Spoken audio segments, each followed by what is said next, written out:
Gente, agora vocês vão ver a briga de um elefante e um hipopótamo. Vocês não se assustem, viu? Isso é só uma vez perdida. Vamos gravar aqui a cena aqui do hipopótamo e o elefante. E o elefante rabiscando alguma coisa. Tchauzinho, elefante. Valeu. Vocês vão ver agora o hipopótamo tá assustado. A hipopótamo, né? Hipopótamo fêmea, pronto. Está com a bolsa. Isso é muito interessante porque no nosso zoológico eles dois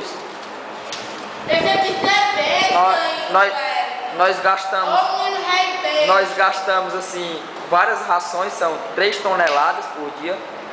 Por isso que eles são assim magrinhos, ó. Esse aqui ele teve uma participação especial no Fat Family e na Vovozona. Essa aqui ainda nós estamos pensando em botar ela no filme. Hã?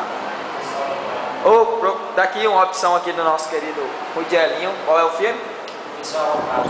Professor Aloprada.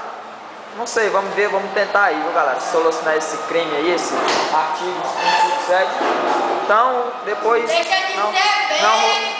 não rolou briga, depois nós voltamos a falar com vocês. Mais uma gravação aí, valeu. Globo, a gente se vê por aqui. Assista agora Malhação.